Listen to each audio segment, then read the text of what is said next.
Je vais vous redonner le sourire, les copains. La news d'aujourd'hui est absolument savoureuse. Il n'y a pas d'autre mot. Street Press, depuis plusieurs jours, milite à la gaieté lyrique pour des clandestins mineurs et isolés de 45 ans. Et ils ont nulle part où aller, ces pauvres mineurs isolés de 45 ans. Hein, regardez, ces mineurs isolés. Hein, ils ont 12 ans, allez, 8 ans. D'accord? Et on apprend quoi? La rédaction de Street Press se voit contrainte de déménager de la gaieté lyrique en raison de l'occupation de l'établissement culturel par 250 clandestins depuis 3 mois. Mercredi, on a appris qu'on n'avait que 48 heures pour trouver des nouveaux bureaux, fait savoir Mathieu Mollard. Parce que oui, du coup, on a demandé à Street Press de donner leurs locaux pour les migrants. Et là, Street Press, ils ont fait Eh oh! Comment ça, vous nous expulsez, mais vous avez pas honte? Aidez-nous! Et puis ils demandent du pognon, il y a des liens pour qu'on les finance un petit peu, parce qu'ils se plaignent. Bah alors, Street Press? Vous aimez pas l'immigration? Je comprends pas. Et du coup, il y a ce mec qui nous dit ils ont sciemment menti en qualifiant ces mecs de mineurs malgré l'évidence. Ce ne sont donc pas des journalistes, mais des militants. Qu'ils assument. Et donc là, il y avait Street Press qui disait on n'a pas d'autre endroit où aller. Après un mois, les 340 mineurs. Alors, c'est des mineurs exilés qui occupent la gaieté lyrique n'ont toujours pas de solution d'hébergement. Et bah ça y est. Maintenant, ils vont pouvoir être hébergés dans les locaux de Street Press. C'est pas génial? Vous êtes pas content, Street Press? Vous avez enfin pu aider des pauvres migrants isolés de 45 ans? De quoi vous vous plaignez en fait? C'est pas ce que vous voulez? Et donc là, on a un article de Frontières. Le média d'extrême gauche Street Press contraint de quitter ses locaux à cause de l'installation de migrants. J'adore, hein, c'est fantastique. Street Press a annoncé ce mercredi 5 mars son départ forcé de la gaieté lyrique où il était installé. Cette décision fait suite à l'occupation du théâtre par plusieurs centaines de migrants depuis le 10 décembre dernier, une situation qui a entraîné la fermeture de l'espace culturel. Et souvenez-vous, il y a Vincent Lapierre qui avait fait un reportage sur place et il y avait une nana d'extrême gauche qui avait insulté Vincent Lapierre parce que c'était scandaleux de se plaindre des migrants. On a tous droit à un logement gratuit payé par Nicolas, d'accord? Le 10 décembre, près de 250 migrants du collectif des jeunes du parc de Belleville, ce sont des jeunes, ont investi la gaieté lyrique où Street Press avait ses bureaux. La directrice de l'établissement, Juliette Donadieu, a refusé l'expulsion proposée par la préfecture, estimant qu'il était inconcevable de mettre ces jeunes à la rue en plein hiver. Cette position a été soutenue par Street Press. Tandis que l'occupation se poursuit, la gaieté lyrique suspend ses activités publiques. Plus de concerts, plus d'expositions, plus de conférences. Près de 80 salariés sont placés en chômage partiel, subissant une perte de salaire. Street Press, bien que toujours solidaire, doit annuler certains événements, mais parvient à poursuivre ses activités. Toutefois, le lieu s'avère inadapté à une telle occupation. Absence de douche, seulement 2 points d'eau et une surface trop restreinte. Au fil des jours, la situation se dégrade. Chaque soir, le nombre de réfugiés augmentait, d'après un mail de Mathieu Mollard, le co-rédacteur en chef de Street Press. Face à cette situation, la direction de la gaieté lyrique a annoncé à la mairie de Paris que si aucun accord n'est trouvé avant le 28 février, elle suspendra la convention qui la lie à la ville. Après de longues négociations, la mairie a accepté de prendre en charge la sécurité du bâtiment, mais a refusé d'apporter une solution aux migrants en situation irrégulière. Le média financé par l'Open Society Foundation de George Soros, un milliardaire, mais là bizarrement les gauchistes ne vont pas parler des méchants capitalistes, etc., parce qu'ils ont plein de subventions, a dû quitter les lieux en urgence après avoir appris qu'il n'avait que 48 heures pour trouver un nouveau local, faire ses cartons et partir.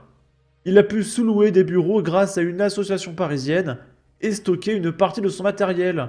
Ce déménagement a entraîné plusieurs milliers d'euros de frais imprévus, une situation qui pousse Street Press à solliciter l'aide de ses lecteurs pour faire face à cette situation qu'ils ont pourtant soutenue. Donc ils reçoivent des millions de George Soros, ils accueillent plein de migrants, Et après, ils sont submergés eux-mêmes et ils demandent encore plus de pognon de la part de leurs lecteurs. S'il vous plaît, on a besoin d'encore plus d'argent, plus d'argent, plus d'argent. Je me demande combien d'argent il a, le chef de Street Press. Ça, c'est absolument fantastique. C'est le député RN Mathias Renaud qui a fait un communiqué. Street Press doit déménager dans l'urgence. Le média d'extrême gauche est en effet impacté par l'occupation de la Gaîté Lyrique par 250 migrants. J'ai tenu à adresser au journal un courrier de soutien. Et on va lire son courrier de soutien. Monsieur le rédacteur en chef, j'ai appris par voie de presse le déménagement dans l'urgence sous 48 heures des journalistes de votre rédaction en raison de l'occupation de la Gaîté Lyrique par 250 clandestins. Je tenais à vous faire part de ma solidarité dans cette épreuve et espère que cet incident lié à l'immigration incontrôlée dans notre pays ne fera pas obstacle à votre mission de lutte contre l'extrême droite. Bien sincèrement...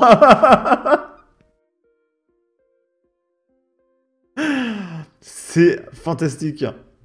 Lorraine qui répond MDR, c'est brillant. Maguelia qui nous dit excellent. On découvre qu'ils sont logés aux frais de la mairie de Paris. L'argent public coule à flot à gauche.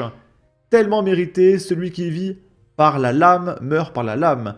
Ces idiots adulent les causes dont ils craignent les conséquences. Là, c'est un mec qui nous partage Street Press entre solidarité inédite et occupation subie. Et donc c'est Street Press qui nous partageait. À Rennes, des maisons inoccupées d'un ancien quartier de cheminots ont été investies par des familles exilées et sans-abri. Riverains et migrants cohabitent grâce à une solidarité inédite et font revivre ce square oublié. Du coup, c'est cool Street Press parce que vous allez pouvoir faire preuve de solidarité inédite en cédant vos locaux à des clandestins. Et comme ça, vous allez pouvoir cohabiter avec cette population. Voilà, et faire revivre ce quartier. Mais c'est génial, Street Press. Non, c'est pas bien? Là, c'est une vidéo que je ne pourrais pas vous montrer parce que c'est un petit peu trop virulent pour l'algorithme de YouTube. Mais je vous la mettrai en description. Vous aurez le lien. Il y a des activistes de Street Press qui ont lynché des militantes du collectif Nemesis. Et ensuite, ils ont pourchassé des filles dans les rues pour les tabasser, je suppose. Voilà, et ça, c'est humaniste, c'est le camp du bien. Voilà, ça, c'est la gauche. Et on va finir avec ça, c'est Mathieu Mollard, donc du coup, c'est le co-directeur en chef de Street Press, qui nous dit « Si vous pensez que le travail de Street Press sur l'extrême droite a été utile pendant cette campagne, et pourrait encore l'être à venir », donc il parle de juillet 2024, donc c'était pendant les législatives, ça veut dire que Street Press a milité ouvertement politiquement pour un parti politique, aux frais du milliardaire George Soros. Et là, c'est pas de l'ingérence politique. Hein, souvenez-vous, il y a un scandale comme quoi Elon Musk il fait de l'ingérence parce qu'il a dit hey, l'AFD sont quand même sympas. Mais là, quand c'est George Soros qui finance directement des médias à coups de millions pour militer directement pour des partis politiques, là, non, il n'y a pas d'ingérence. Là, c'est bien, c'est du bon travail. On applaudit. Et du coup, Mathieu Mollard nous dit « Faites-nous un don, laissez un mot gentil à l'équipe ou partagez notre cagnotte. » Et il y a un lien pour faire des dons à Street Press parce que George Soros ne donne pas assez de pognon. Hein, il donne seulement quelques millions. Parce que oui, comment on peut faire pour vivre avec seulement quelques millions d'euros quand on a un train de vie bourgeois et qu'on se paye des vacances au Japon tous les 3 mois, etc. Il faut plus de pognon. D'accord?